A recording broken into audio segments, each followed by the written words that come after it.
प्रिय भक्तगण, सादर प्रणाम। मित्रों, जब से दुनिया शुरू हुई तभी से समय का गणित चला आ रहा है। इसे हिंदू धर्म और ज्योतिष में काल गणना कहा जाता है। इसके कैलकुलेशन के हिसाब से आज से दुनिया का 1,97,29,40,125वां साल शुरू हो चुका है। इसे हम आज हिंदू नव वर्ष के तौर पर मना रहे हैं। दुनिया की शुरुआत से अब तक अलग अलग काल में बने कुल कैलेंडर तकरीबन 30 के आसपास है।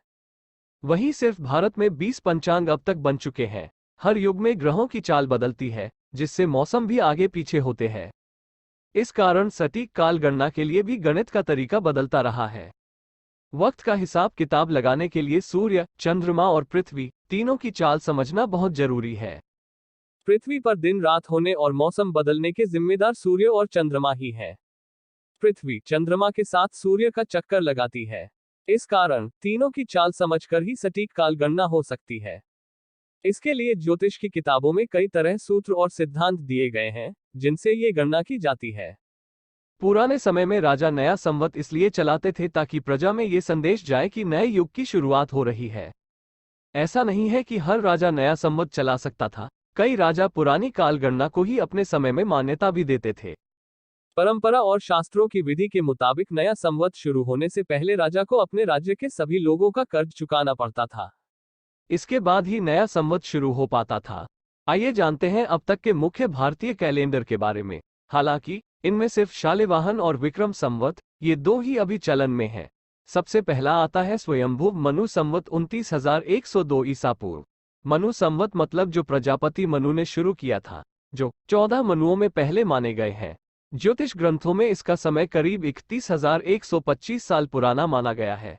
इसमें माघ महीने से साल की शुरुआत होती थी, जो आज के समय में जनवरी फरवरी के बीच आता है। ध्रुव संवत 27,376 ईसा पूर्व। ध्रुव स्वयं भुव मनु के वंशज थे जिन्होंने ये संवत चलाया। इस काल में ध्रुव तारा ठीक नॉर्थ पोल पर था। तब इस तारे के इर्द गिर्द मौजूद सप्तर्षि तारामंडल के घूमने से दिन और महीनों का गणित लगाया जाता था। ध्रुव संवत्सर 8,100 साल तक चला था। कश्यप संवत 17,500 ईसा पूर्व। ये कैलेंडर सप्त ऋषियों में एक कश्यप ऋषि ने चलाया था। यह आदित्य वर्ष पर आधारित था, यानी सूर्य की चाल से साल का हिसाब किताब होता था। इसमें सूर्य जब पुनर्वसु नक्षत्र में आता तब साल खत्म होता और नया शुरू हो जाता। पुनर्वसु 27 नक्षत्रों में 7वें नंबर पर है। कार्तिकेय संवत 15,800 ईसा पूर्व। इस समय पृथ्वी का नॉर्थ पोल थोड़ा खिसक गया था। तब कार्तिकेय ने घनिष्ठा नक्षत्र में सूर्य के आने पर नया साल शुरू किया। इसमें माघ महीने से साल की शुरुआत होती थी। ये कार्तिकेय भगवान शिव के बेटे थे या कोई ऋषि, इस बारे में पुख्ता जानकारी नहीं है। विवस्वान संवत 13,902 ईसा पूर्व। विद्वानों का मानना है कि ये पंचांग जल प्रलय काल के आसपास का था। इसके बारे में सटीक जानकारी देना मुश्किल है, लेकिन ज्योतिष के सूर्य सिद्धांत का गणित कहता है कि इसमें भी चैत्र महीने के शुक्ल पक्ष से साल की शुरुआत होती थी। अब बात करते हैं रामायण और महाभारत काल के कैलेंडर के बारे में। इक्ष्वाकु संवत 8,576 ईसा पूर्व। ये श्रीराम के पूर्वज और उनके वंश के पहले राजा इक्ष्वाकु ने शुरू किया था। इस काल में नया साल चैत्र शुक्ल प्रतिपदा से शुरू हुआ। अभी भी इसी दिन से नया साल शुरू होता है। कलम संवत 6,177 ईसा पूर्व। परशुराम अवतार के समय कलम संवत चलता था, जिसे कोलम संवत भी कहा जाता है। इस समय नए साल की शुरुआत का जिक्र तो नहीं मिलता, लेकिन ग्रंथों में ये बात कही गई है कि इक्ष्वाकु काल में ऋतुएं करीब 1.5 महीने पीछे खिसक गई थी। तब भी नया साल चैत्र मास में मनाते थे। भगवान विष्णु के परशुराम अवतार के 3000 साल बाद कलियुग की शुरुआत में ही नए पंचांग की जरूरत महसूस हुई। त्रेतायुग में जब श्रीराम का जन्म हुआ तब उस काल के किसी पंचांग का जिक्र नहीं है। उसके बाद महाभारत काल में ही नए पंचांग शुरू हुए। महाभारत काल करीब 5000 साल पुराना माना जाता है। इस काल में 4 संवतों की शुरुआत हुई थी।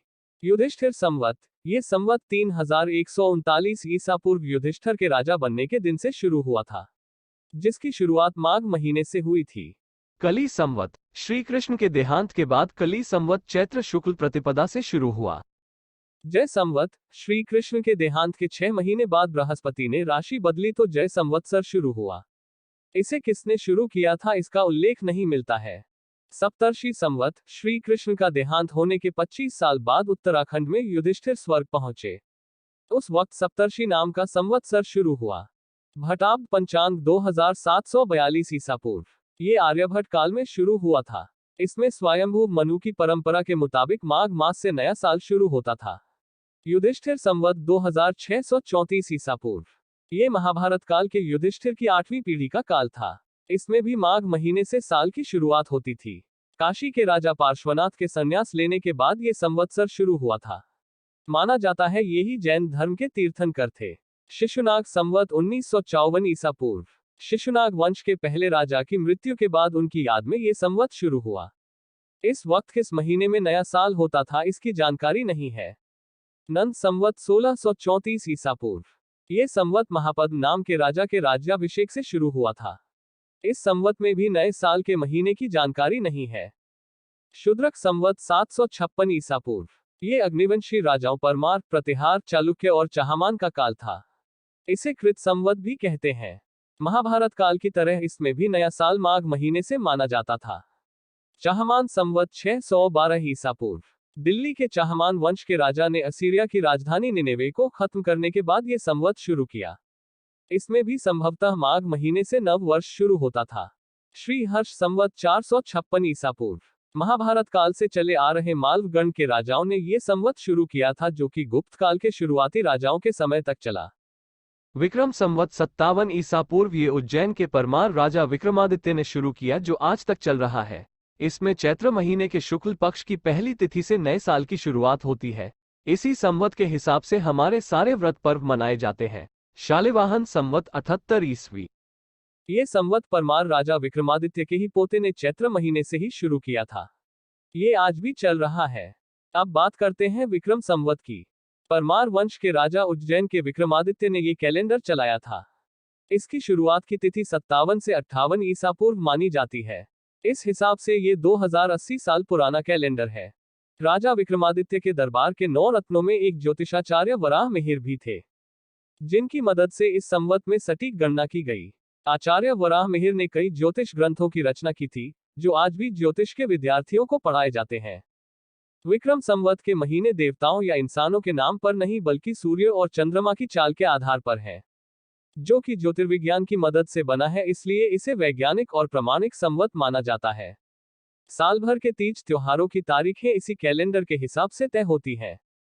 उत्तरी भारत में विक्रम संवत की शुरुआत चैत्र शुक्ल प्रतिपदा को मानी जाती है।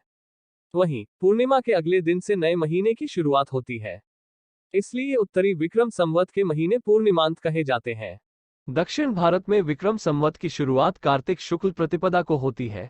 इसमें अमावस्या के अगले दिन से नया महीना शुरू होता है, इसलिए दक्षिण विक्रम संवत के महीने अमांत कहे जाते हैं। मित्रों, इसी तरह के ज्ञानवर्धक और भक्तिमय वीडियो देखने के लिए चैनल को सब्सक्राइब जरूर कर लें। धन्यवाद।